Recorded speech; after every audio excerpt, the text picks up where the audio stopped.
Marie, I don't mean to cut you.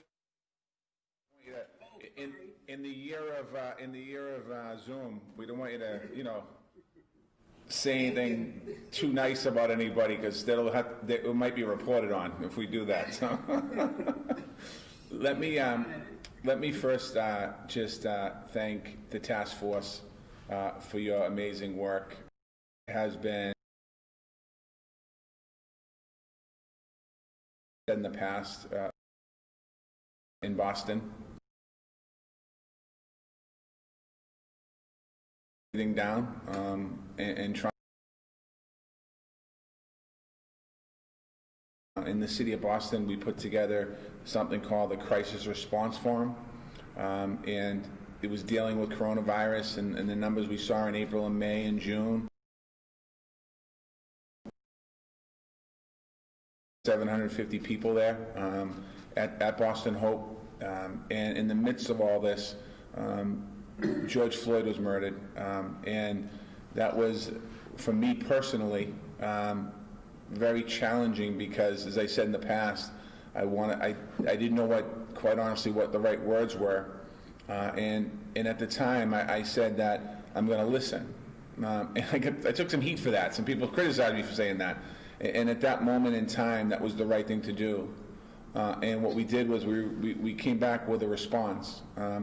Building on the work that we've done here since I became mayor in 2014 through the equity lens. But this was different, and the feeling was about, how do we deal with systemic racism and change the systems of systemic racism exasperates.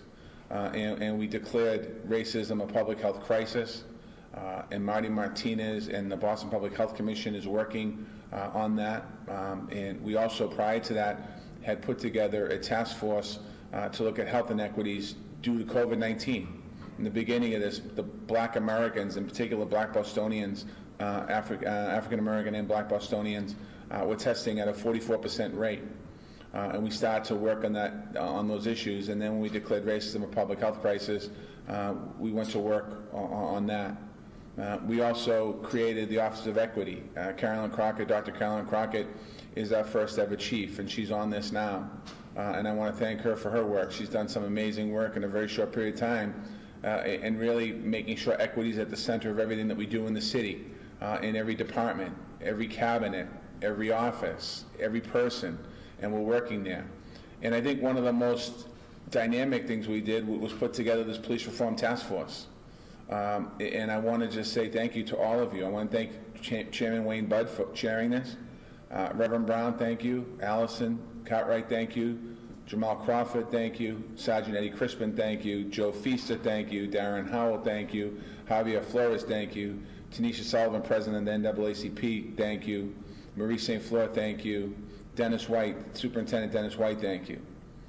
Because when we put this task force together, what I said to you was I'm not going to be meddling around in the task force. I'm not going to be giving you direction and telling you what to do. Whatever you do, the work you do, and you make recommendations to me, and we're going to take those recommendations. And it's important that we do this work. And this work was done very transparent, very open, and quite honestly, I think that the dynamic responses come out of this, creating the Office of Police Accountability, or known as the OPAT. I think more people will be able to understand what that is in a little bit.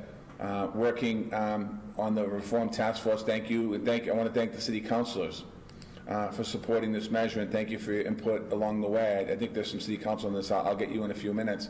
I want to thank you. There's still much work to be done, but this is a continuation. This is not the beginning of our work, and this is not the end of our work. This is a continuation of our work, and we're going to continue on in this journey together. The task force, those people, the public that's listening today, the task force has offered their assistance to me as advisors as we continue to move forward here, and I took them up on that. I take you up on that offer. I take you up on that offer to continue to work with us collectively, hand in hand, step in step, so we can continue to build trust. I also want to say a word about our police department. We have the best police department in the country. And there's no reason why anyone should be fearful of what we're doing today. What we're doing today is adding accountability, whether it's in training, whether it's in hiring, whether it's in diversity, whether it's in police misconduct. We want to make sure we do everything we can that people have the full faith and trust in the Boston Police Department. When an officer raises his or her hand, they swear an allegiance to the city of Boston. They swear that they're going to serve and protect the city of Boston. And we need to make sure we continue to do that. We need to make sure that everyone in the city understands that and the importance of that. And we're going to continue to move forward. We have an opportunity to be a national model. And it's my belief that we are a national model. We're the first city to really respond. And I'm proud of the work that's been done here. And I know we still have more work to do. As I said, this is a continuation of work. So I just want to say thank you to all of you for your incredible work. And before I sign this, I think I'm supposed to turn it over to Chairman Budd to say a few words. Chairman Budd, if you wouldn't mind, and then we'll go through the process of signing this. As a lawyer, Mr. Mayor, I never hesitate to offer a few words. Always happy to do that. And thank you for the opportunity to do so. You know, as you know, this task force worked diligently from the spring through the summer and into the fall to deliver a robust set of recommendations to you as the mayor of our city. One specific area that you charged us with reviewing was ways of strengthening the existing co-op board. A subcommittee of the task force, which included Ms. Tanisha Sullivan, Ms. Allison Cartwright, Mr. Joseph Feaster, and Mr. Jamal Crawford, spearheaded this topic. They studied and analyzed existing models of civilian review boards and various panels from around community input during listening sessions held on the topic of the co-op during this past summer. As a task force, we debated and deliberated the strengths and weaknesses of various structures, and central to our final report to you, Mr. Mayor, was the recommendation to create a new Office of Police Accountability and Transparency.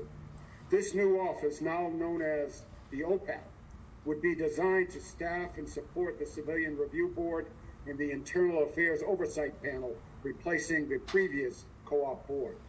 It would create a single point of entry for residents issuing and having complaints, and would offer an enhanced and strengthened level of civilian input.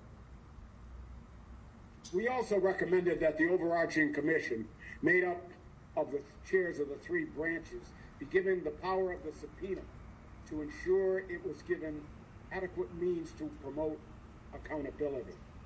This fall, we as a task force were pleased that the mayor, you, Mr. Mayor, acted swiftly by signing 2 executive orders to create a civilian review board and an internal affairs oversight panel. But today, by signing this ordinance, the OPAT office, the Civilian Review Board, and the Internal Affairs Oversight Panel have been established into law. I want to thank all of my fellow task force members, and in particular, the subcommittee, which led to the creating of this historic piece of legislation.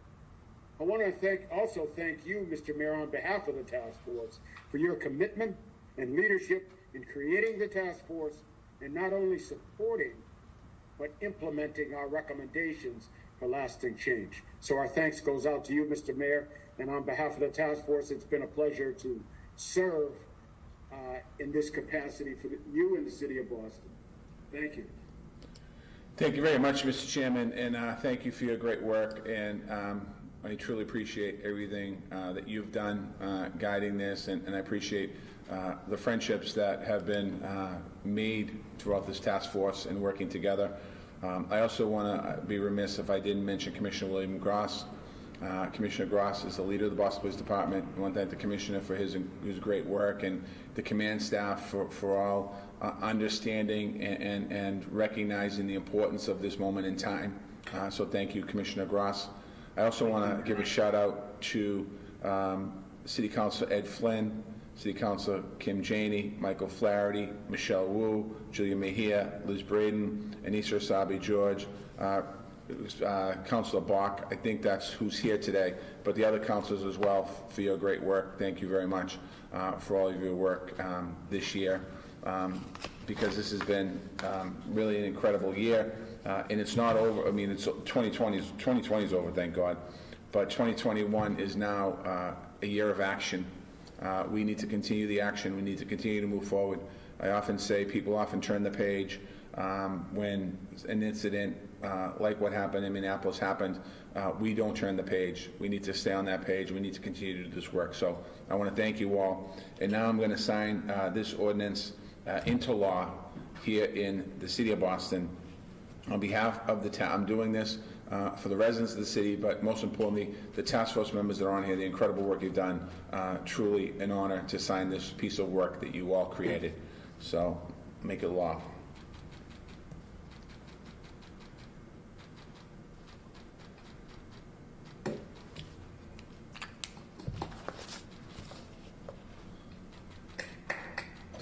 Thank you, everyone. I don't know if we're joined by any of the councilors. If we are, I apologize if I missed you. Let me just jump. Oh, I see you on my screen now. Let me just make sure I see you all. Okay. Yep. Okay, I think I got everyone. Now that this is signed, now we have to go to work. Listen, I hope everyone has a blessed day. Thank you for your great work. Happy 2021. I think everyone's pretty excited about moving from 2020 to 2021. Now it's time to take action, do some work. Thank you all very much. Have a great day. Thank you, Mayor. Happy New Year. Happy New Year, everyone. Thanks, Michael. Thanks for the great task force. Thank you. Thanks, Commissioner.